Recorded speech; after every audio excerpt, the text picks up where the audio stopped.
Hola amigos, amigas, bienvenidos. Ya estamos en la entrega número 19 de Aprende Biblia. El día de hoy vamos a ver el capítulo 4 de Santiago, la carta que estamos revisando. Hemos estado observando que Santiago finalmente en su epístola, en su carta dirigida a las 12 tribus de Israel, como él enumera, está dirigida en realidad a todos los hermanos, todas las hermanas ya cristianos, independientemente de que si eran israelitas o no. Sin embargo, se dirige particularmente a los que traen un trasfondo particularmente de la ley, particularmente entendidos de toda la ley del Torah y que pues evidentemente habiendo confesado su fe en Jesucristo ahora son cristianos. Vemos también las características de Santiago que conecta temas, parece ser que son temas que no tienen que ver, pero que al final va haciendo una conexión de todos y es algo de lo más interesante de la carta de Santiago. En este capítulo va a abordar un tema sumamente importante después de haber hablado de las características de lo tremendo que es las palabras, el hablar de la lengua, como se enumera aquí en Santiago, y también acerca de la sabiduría que viene de Dios y la sabiduría humana que siempre va a traer pues más maldad que lo que pensamos y que sí efectivamente Santiago trata otro tema también sumamente delicado en el capítulo 4 que es la mundanalidad. Esta mundanalidad en la iglesia está mezclada con muchas cosas que ya se están dando en esta iglesia incipiente en Jerusalén y también en otras partes. Hay que ver la iglesia de Gálatas, la iglesia de Corintios, con Pablo, y que vemos cómo se van pretendiendo mezclar estas costumbres del mundo con la iglesia y demás, y es una lucha férrea que sostienen los apóstoles en estos momentos, que están escribiendo estas cartas, estas epístolas, que son parte ahora de nuestro canon bíblico. Bueno, vamos a comenzar entonces con Santiago 4 y con el versículo 1 y dice de la siguiente forma, ¿de dónde vienen pues las guerras y los pleitos entre vosotros? Guerras y pleitos entre vosotros, no es de vuestras pasiones las cuales combaten en vuestros miembros. Versículo 2, codiciáis y no tenéis, matáis y ardéis de envidia y no podéis alcanzar, combatís y lucháis, pero no tenéis lo que deseáis porque no pedís.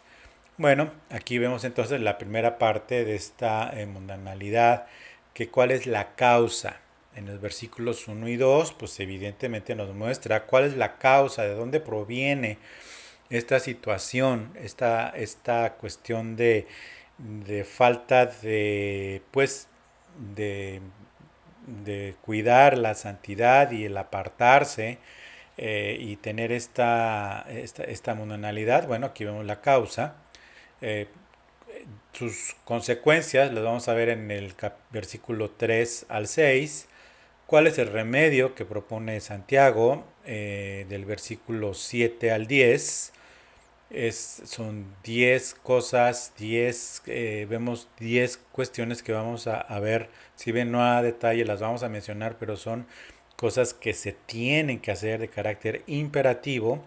Y del versículo 11 al 17 vamos a ver pues evidentemente las características tan fuertes que tiene esta pues ligereza, esta mundanalidad como una consecuencia en lo que es pues algo terrible que muchos pasan por alto, es el hecho de contar con el día de mañana como si tuviéramos asegurada la siguiente hora, el siguiente minuto o el siguiente segundo que vamos a seguir viviendo y pues la siguiente mañana que viene o el siguiente mes, semana, año, etcétera, esa ligereza de no considerar a Dios en esto. Bueno, acabo de leer entonces el versículo 1 y 2, que es la causa de la mundanalidad, y la vemos que es que, bueno, en primer lugar, pues estas guerras y pleitos entre vosotros, queda claro que es en la iglesia, entre vosotros. ¿Y de dónde vienen esas guerras y pleitos? ¿Cómo comparar un pleito de una guerra? Pues evidentemente no físicamente, sino que es una forma de expresar lo que pues evidentemente no es literalmente guerras, pero sí pleitos, porque las guerras y los pleitos, si bien hay una diferencia muy grande entre una guerra entre dos personas o un grupo de personas entre sí siendo cristianos, pues no se va a comparar en una guerra que hay contra un ejército y otro ejército con espada y escudo, y que yo sepa no hay un registro de que en alguna iglesia cristiana en algún momento dado se hayan matado entre ellos por un pleito. Que yo sepa no hay algún registro y espero que no lleguemos a eso. Pero emocional, mental, espiritualmente hablando, sí. Sí es como una guerra y con estos pleitos intensos, fuertes, lastimosos, que dan pena, pero que están finalmente mezclados ahí entre evangelio, entre chisme, entre verdad, entre indiferencia, entre actitudes pues de poca educación, otros de poca moral, otros de mucha moral, en fin, muchas cosas humanas y demás.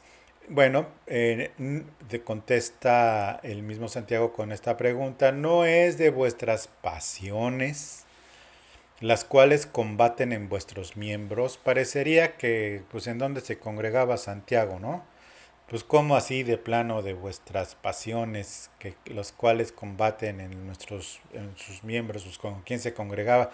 Con hermanos, como tú que me ves y como yo, de carne y hueso, pero sin un control, digamos, razonablemente guiado por el Espíritu Santo. Sí, aquí, bueno, pues lo está llevando a un extremo, porque es de las pasiones en los miembros. ¿A qué se refiere por los miembros? Bueno, vemos en Romanos 12 que presentéis vuestro cuerpo, vuestros miembros para sacrificio santo, vivo, agradable a Dios. También se habla en Corintios acerca de que somos miembros del cuerpo de Cristo, y también se habla en otras partes acerca de los miembros. Veo en mis miembros el pecado, de alguna manera decía Pablo también en Romanos 7. Bueno, se refiere a todo el cuerpo, físicamente hablando, pero se habla principalmente a lo que maneja ese cuerpo, que es el cerebro, y el cerebro se refiere a emociones, a voluntad y a inteligencia, y entre esas emociones, con la falta de control de los pensamientos que arden de pasiones y pasiones malas, y pasiones malas, pasiones desordenadas, pasiones sedientas, con sed de venganza, no de justicia, y demás. Dice en el versículo 2: codiciáis y no tenéis, matáis y ardéis de envidia, y no podéis alcanzar, combatís y lucháis, pero no tenéis lo que deseáis porque no pedís. Ya vi, ¿con qué empezó Santiago esta epístola? La empezó con pidan, pero pidan creyendo, con sabiduría, porque el que tiene falta de sabiduría pídasela a Dios, porque el que duda es hombre de doble ánimo, y los que tienen doble ánimo no van a recibir nada. Sigue aquí diciendo Santiago, tienen todos esos problemas porque no piden. Entonces, ¿qué pedimos? ¿A qué se refiere entonces? Alcanzan y no tienen porque no piden. Pleitos que combaten entre ellos, celos, envidias. ¿De qué está hablando? ¿Estará hablando de cosas materiales? Pues estará hablando de, no sé, alguna cosa que cause tal efecto. Fíjate que si tú lees Hechos al principio, que no había pasado mucho tiempo, pues todos vivían en una comunidad en donde entregaban sus bienes y compartían la mesa, compartían el pan todos los días y demás. Supongamos que pasó un tiempo de esto, supongamos que ya no fue tan todo miel sobre hojuelas. Esta carta la escribió Santiago, como hemos visto, entre el 45 y 50, el año 45 y 50 después de Cristo. Supongamos que ya habían pasado esos años hermosos de los 3.000 y de los 5.000 convertidos. Supongamos que ya había pasado esa luna de miel, como le dicen algunos. Y ya había ahora sí que más, pues más control también con las viudas. Ya había sido sacrificado Esteban. Ya había habido un asunto con las viudas ahí en Jerusalén, que es de donde surge el tema del servicio de Esteban, precisamente. Ya habían pasado muchas cosas, ya habían pasado unos 15, 20 años en que socialmente hablando se reorganiza Jerusalén completa con esta cuestión y demás. Entonces, ¿a qué se está refiriendo o qué era lo que tanto codiciaban y peleaban algunos a este grado y no piden? ¿Qué le van a pedir? Si en lo material pues estaba razonablemente entendida la situación. Y bajo el imperio romano, pues evidentemente si no se refería a los judíos, pues aún más claro, ahí estaba bien claro que había varios tipos de ciudadanos, los que tienen la ciudadanía, los parias y los esclavos, y los patricios, y otras clasificaciones sociales que tenían y no había estos asuntos de quiero tú lo que tienes. Bueno, tampoco se podrá referir a unas cuestiones de esposos o esposas o de mujeres o de hombres. Entonces, ¿cuál era tanto el problema? Bueno, pues aparentemente y de acuerdo con lo que he estudiado, pues se está refiriendo a dos posibles causas. Una al servicio. Eh, una al servicio con el antecedente de que empezó a haber problemas desde que no se organizaba bien la iglesia para lo que viene siendo el alimento a las viudas, el sostén a las viudas y una serie de cosas. En cuanto al servicio, en cuanto a organización o en cuanto a lugares de autoridad.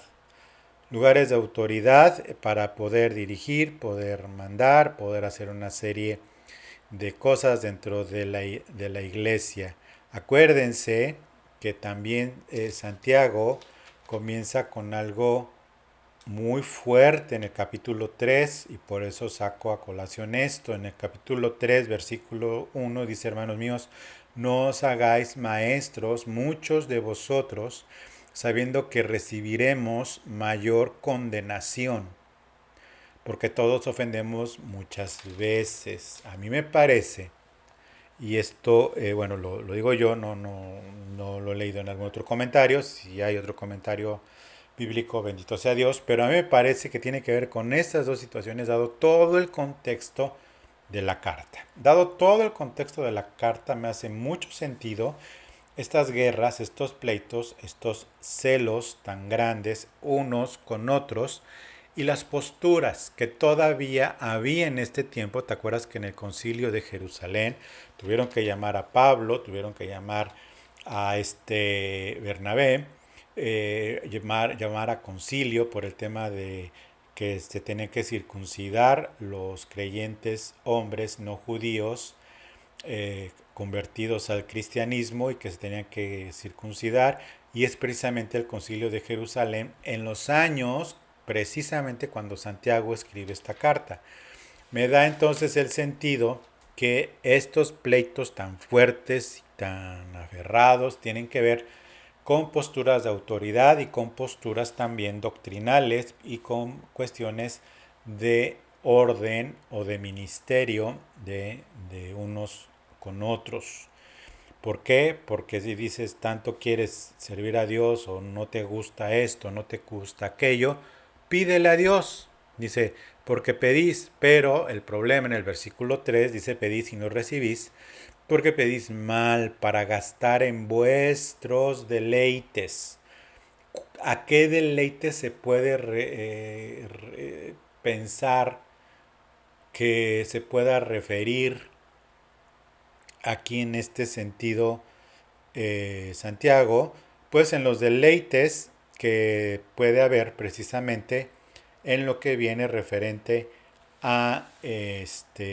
pues a obtener ganancias, obtener dinero, obtener posición, obtener reconocimiento, obtener fama. Los fariseos eran muy dados, ya sabes, y criticados por nuestro Señor a orar en las esquinas y recibir su reconocimiento, como decía Jesús, ya lo tienen, a hacer largas oraciones por las viudas y quedarse con la lana también. En fin, esa serie de cosas que el Señor atacó con toda la claridad posible, poniendo cada cosa en su lugar. Dice, para gastar en vuestros deleites. Y aquí comienza entonces algo muy interesante, porque dice, oh almas adúlteras, ¿no sabéis que la amistad del mundo es enemistad contra Dios? Cualquiera pues que quiera ser amigo del mundo se constituye enemigo de Dios. Oh almas adúlteras. Bueno, este lenguaje también es muy del Antiguo Testamento cuando habla del adulterio de Israel. Le llama prostituta Israel antes de Cristo por su idolatría, este adulterio con los ídolos y demás. Bueno, aquí vemos este lenguaje simbólico pues para designar a personas desleales como se usa en el Antiguo Testamento. Y pues sí, efectivamente personas desleales o almas, no cuerpos, sino almas adúlteras, desleales al Señor. Y dice algo extraordinariamente significativo, dice que lo relaciona con amistad del mundo. No sabéis que la amistad no dice con, sino la amistad del mundo. ¿Cuál es la amistad del mundo? Pues la amistad del mundo es eso. Las alianzas, los pactos, los convenios, por intereses compartidos, y luego cuando ya no son los mismos intereses, una enemistad absoluta, las traiciones, los pleitos, como ya vimos, y demás.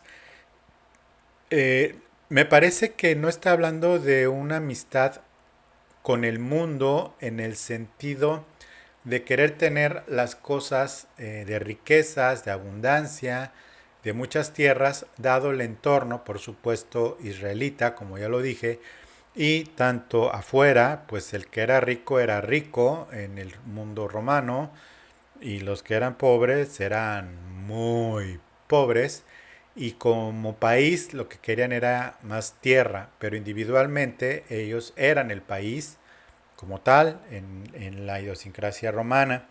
Entonces, la amistad del mundo es los políticos de hoy, precisamente, que con tal de mantenerse en el poder, pues vemos que son capaces de hacer cualquier cosa en este país y en cualquier país donde haya seres humanos, políticos, va a ser lo mismo, no estoy hablando de un país en particular. Dice, eh, la amistad del mundo es enemistad contra Dios. Y aquí en el mundo tienen, decía el Señor Jesucristo, que el más importante es el Señor de todos y ordena y dice y hace más el que quiera ser el primero de vosotros. A diferencia del mundo, tendrá que ser el servidor de todos. Esto es exactamente lo contrario a lo que es el mundo y que entiende Santiago a la perfección, que dice que es como dice Jesucristo y que aquí lo está planteando. Al revés es ser amigo del mundo. ¿Sí? Dice, no sabéis entonces que la enemistad es enemistad, que la amistad del mundo es enemistad contra Dios, o sea, en pocas palabras, ser el primero, querer ser el jefe. Y probablemente Santiago ya estaba hablando cada vez más y más personal, porque hay fragmentos de Santiago que dice, a ver tú, muéstrame tu fe sin obras y yo te muestro tal. y luego en otra parte de la misma también habla como si estuviera hablando de alguien en particular. Muy probablemente aquí estuviera hablando, como un ejemplo, de un grupo de personas en particular que pues le estaban pues haciendo mal y demostrando un despliegue brutal de carnalidad. Dice entonces en el versículo 5: ¿pensáis que la escritura dice en vano, el espíritu que él ha hecho morar en nosotros nos anhela celosamente? Sí, efectivamente ya había la revelación por parte de la iglesia que nosotros somos templo del Espíritu Santo. Al ser templo del Espíritu Santo, somos testimonio del Espíritu Santo. Ya había hecho su primer viaje misionero Pablo, recordemos, y ya estaba, perdón, fue posterior el primer viaje misionero de Pablo, o fue casi al mismo tiempo. El primer viaje misionero de Pablo fue entre 47 y 48 y es altamente probable que ya estuviera la referencia precisamente a lo que se refiere a ser templo del Espíritu Santo. Por eso es que pues Santiago, teniendo esta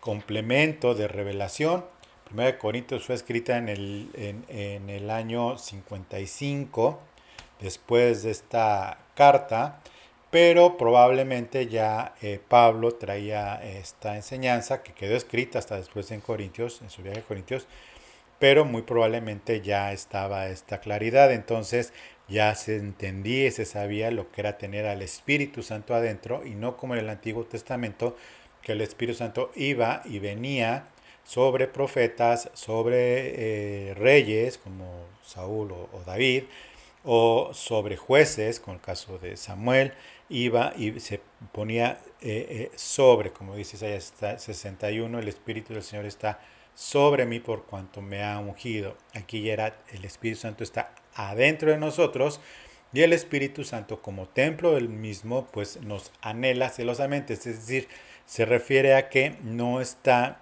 en situación pues de compartirlo. Es más o menos la idea de que una esposa le dé gusto compartir a su marido, ¿no? Así de trágica es la idea aquí de anhela celosamente al amado, pues evidentemente a ningún hombre le va a dar compartir gusto, compartir a su esposa como si nada, o una esposa compartir a su esposo y pues así como si nada, ¿no? Entonces es más o menos, no es más o menos, es la idea que la escritura dice, hermano, el espíritu que él ha hecho morar en nosotros nos anhela celosamente, es por lo que me refiero a celosamente. Dice versículo 6, pero él da mayor gracia, por esto dice, Dios resiste a los soberbios y da gracia a los humildes. ¿Qué tiene que ver esto con lo anterior? Por favor, explíquenmelo. Bueno, lo voy a explicar. Al estar hablando entonces bajo esta línea que estoy planteando de servicio, de autoridad, de reconocimiento, pues evidentemente, y dice, si piden mal, pidan, pero no pidan mal, pues evidentemente la respuesta a esto es que Dios va a resistir a estas personas. Y Dios las va a resistir por su soberbia, por su gran soberbia al querer pasar por encima de quien tengan que pasar para lograr algo y arrebatar algo que solo Dios puede dar, que es la autoridad, la sabiduría, la bendición y sobre todo los dones y las cosas que vienen solamente de Dios y que por más que se traten pues pues no sé, de fabricar humanamente no van a salir, no van a salir o van a creer que salen, o van a salir pero no vienen de Dios, vienen de algún ángel de luz disfrazado pero no es Dios. Entonces, como Dios resiste a los soberbios, empieza con la solución que es la humildad, que de hecho es a lo que a continuación vamos a pasar. ¿Cuál es la forma de curarse? ¿Cuál es la forma de salirse de todo esto? Bueno, con 10 acciones de carácter imperativo, obligatorio y claramente necesarias, sin faltar ninguna de las 10, para poder salir de este alejamiento de Dios. ¿Por qué? Porque finalmente es Dios quien lo está alejando. Porque cuando dice Dios resiste a los soberbios, en Proverbios significa hacerlos a un lado y levantar la mirada por encima y no verlos.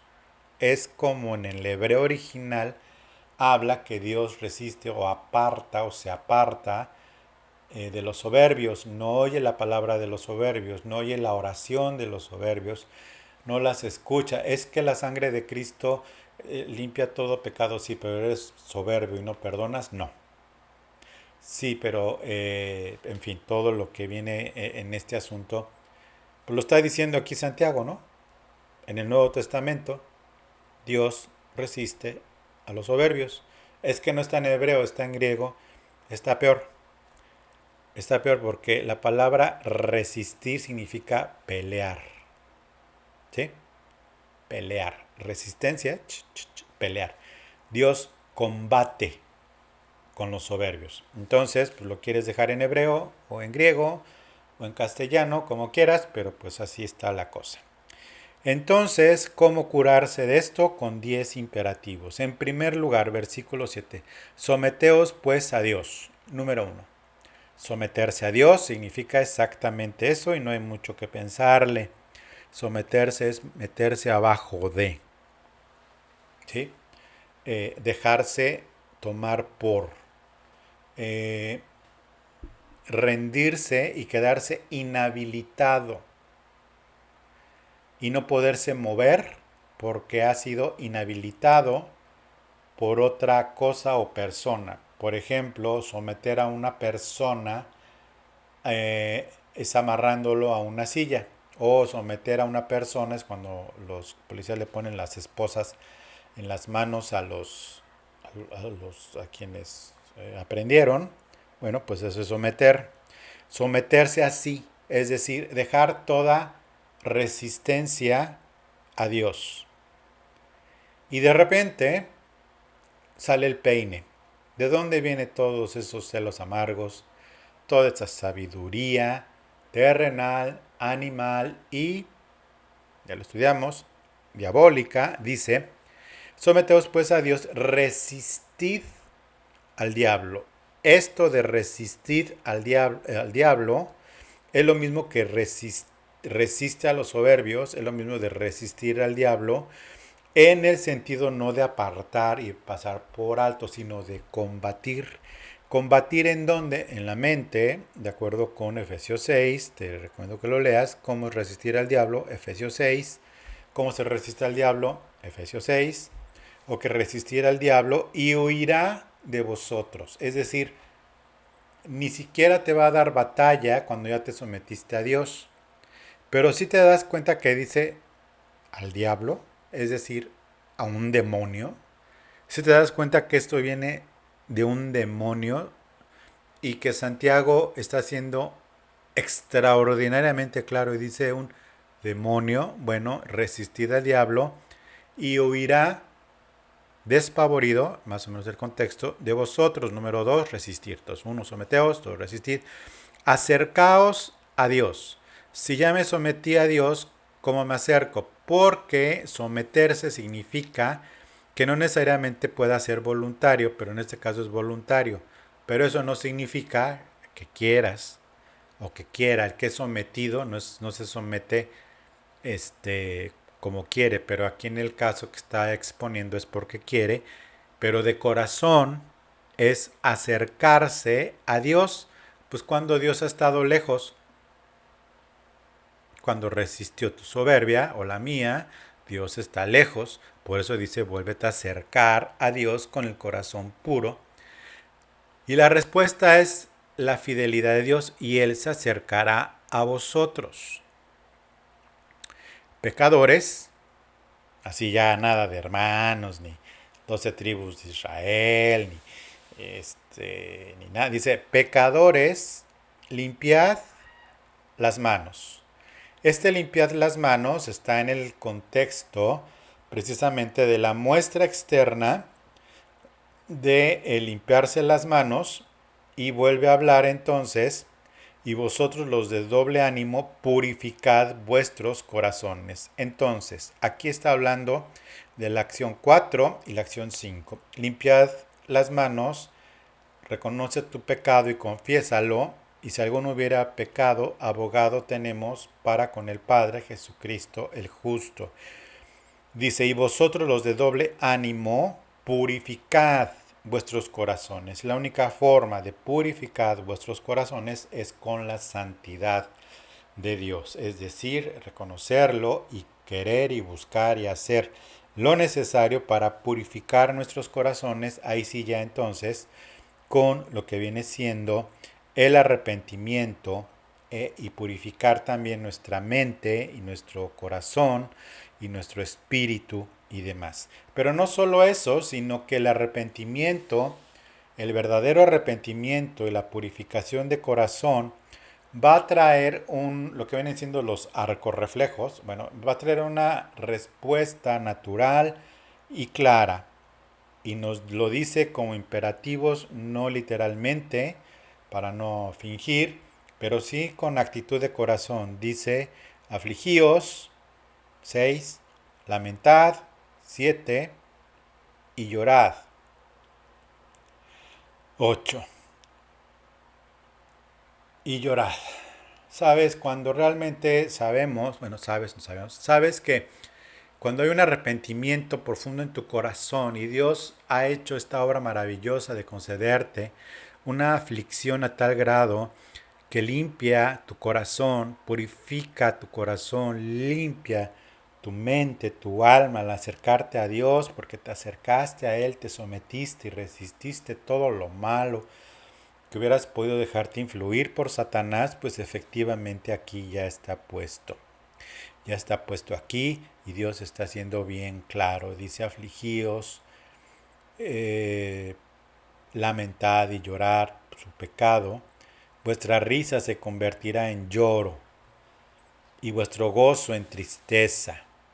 Aflicción, lamento, lloro y tristeza es el reconocimiento absoluto de esas pasiones ardientes de codicia, de envidia, de gastar en los deleites, de tener esa malvada amistad con la forma de pensar del mundo, con esa malvada forma de ser un lastre maligno en el cuerpo de Cristo, que el Espíritu Santo se encarga de desechar y de sacar.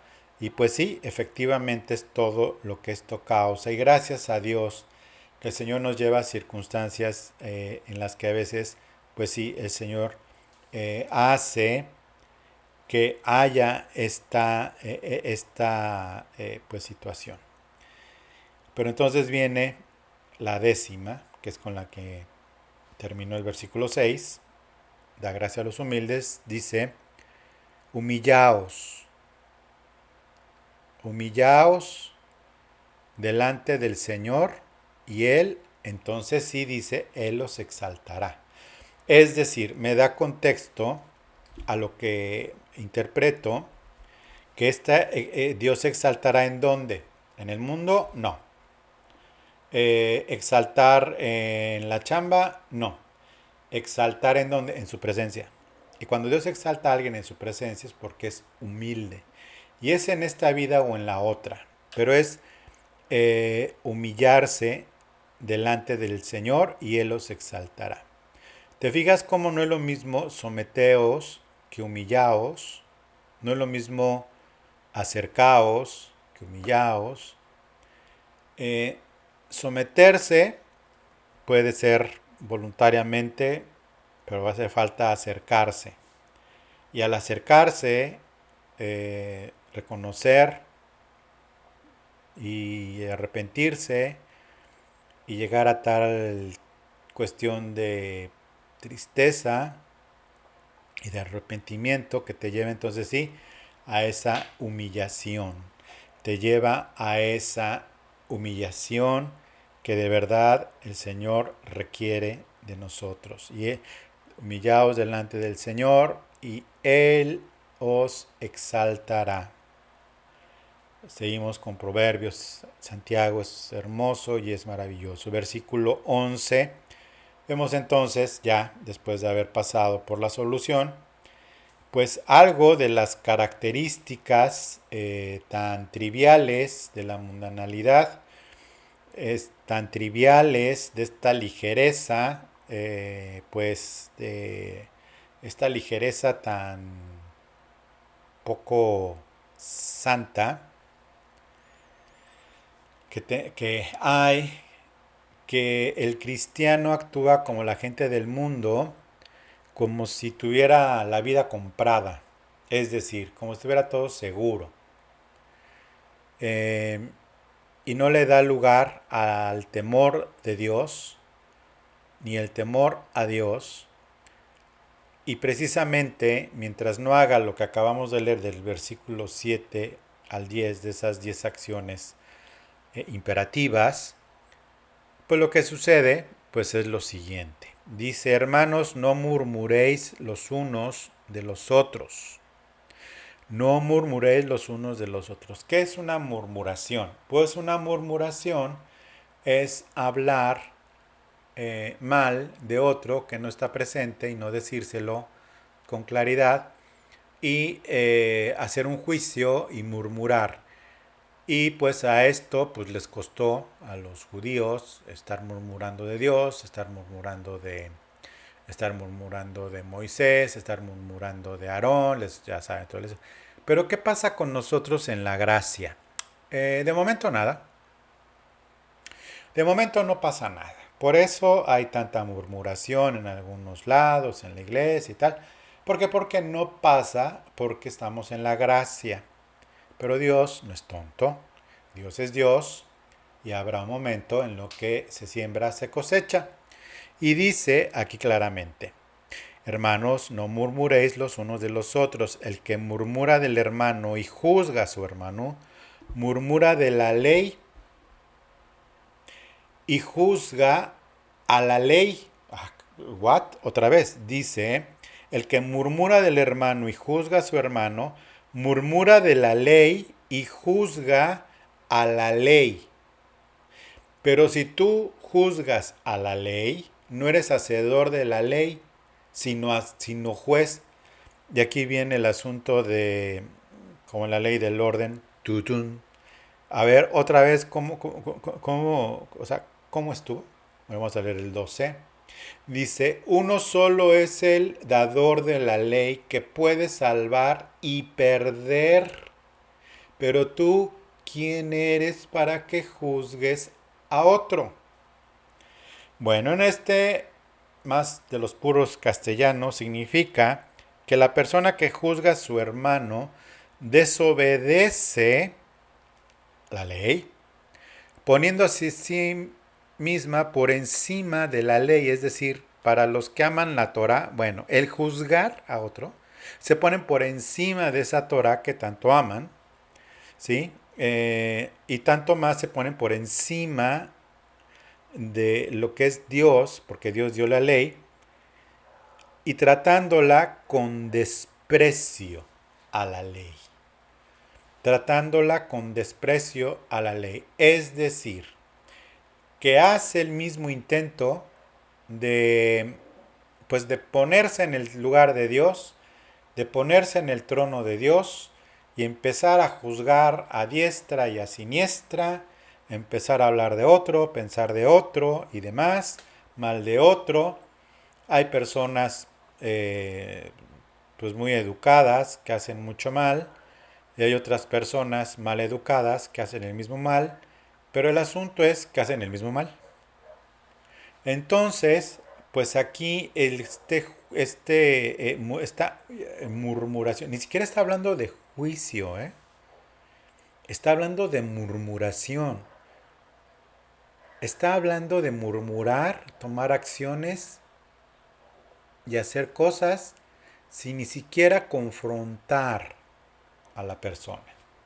De ese tamaño para Dios es los y las murmuradores y murmuradoras y demás. Uno solo es dador de la ley que puede salvar, pero también ese puede perder, conforme lo que dice la palabra. Pero tú, ¿quién eres para que juzgues a otros? Versículo 13 al 17 ya empieza con lo que te decía, hace otra introducción, otro tema, que es, pues si anda murmurando, ¿verdad? Pues cómo no va a decir, pues qué, yo mañana voy a hacer, voy a venir, voy a quitar, voy a poner, voy a hacer aquello, voy a hacer esto, si no tiene temor de Dios para andar murmurando de otros, pues dice versículo 13, vamos ahora. Santiago, bueno, es sensacional, vamos ahora, o sea, dice, vamos ahora, con signos de admiración. Los que decís, hoy y mañana iremos a tal ciudad y estaremos allá un año y traficaremos, o sea, comercio, otra cosa, y ganaremos, cuando no sabéis qué será mañana, porque ¿qué es vuestra vida?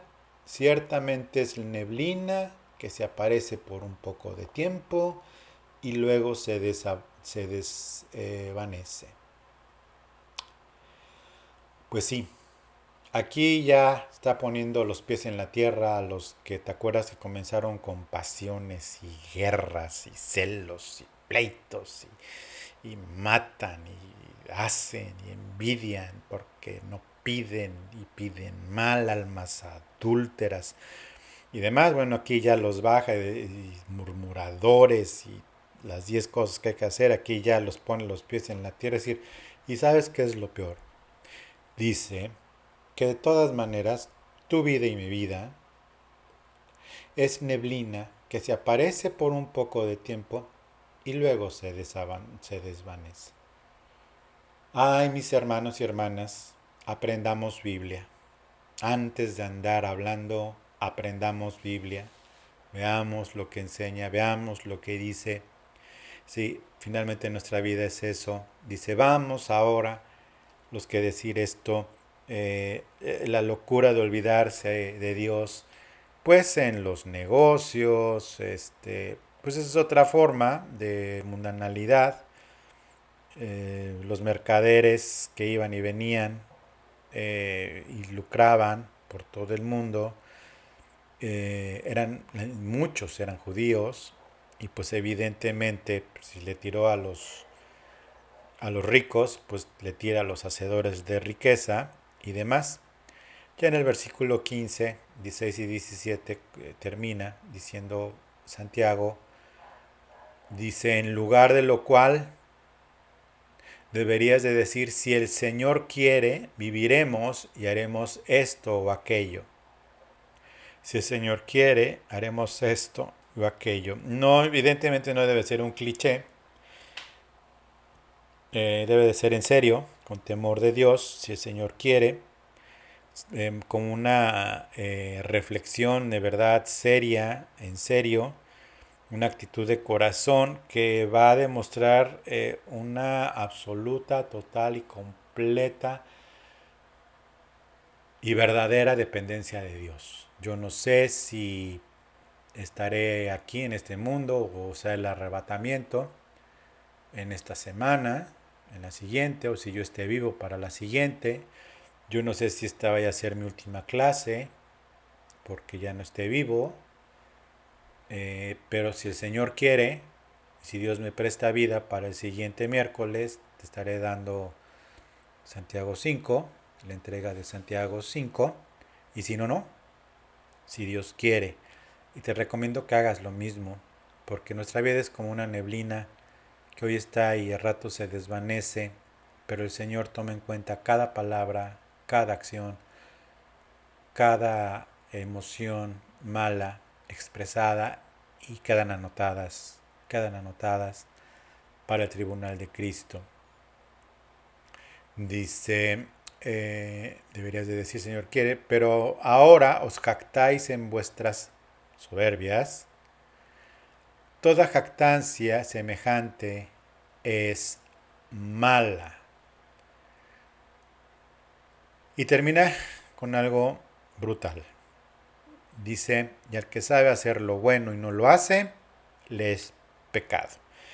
En pocas y llanas palabras, igual que hacer el mal, dejar de hacer el bien, obedecer todas estas exhortaciones en esta carta, saberlas y no hacerlas, nos va a contar como pecado. Entonces, pleitos, codicias, guerras, envidias, murmuraciones, jactancia, falta de temor de Dios, ya lo escuchamos, y si no lo ponemos por práctica y somos oidores olvidadizos como estas entregas que estamos haciendo de Santiago, sí, a mí sí nos cuenta como pecado.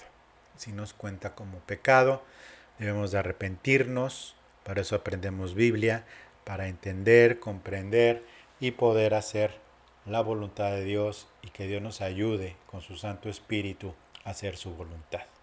Con eso termino entonces esta entrega. Le doy gracias a Dios por tu vida. Qué bueno que llegaste hasta el final. Qué bueno que tengas la fe y el amor a Dios para escuchar este capítulo de Santiago y de hecho toda la carta como tal de Santiago. Y bueno, quiero pedirte que te suscribas al canal, que actives las campanitas de notificaciones, que le des like a este video y que pues te suscribas también al canal de Renuevo de Amistad para las predicaciones del domingo. También ponemos estas clases, pero sobre todo para las predicaciones del domingo en el muro de Facebook a las 11 de la mañana. Renuevo de Amistad, muro de Facebook, 11 de la mañana los domingos, AM, estás invitado para que nos oigas. Es por este medio, no es presencial, es por este medio las predicaciones. No te estoy jalando a mi congre, no, sino sí puedes escucharlas en su momento también. Pues que Dios te bendiga, muchas gracias y nos vemos en la próxima entrega de que qué es lo más importante entonces de todo esto es que aprende Biblia. Muchas gracias y que Dios te bendiga. Hasta luego.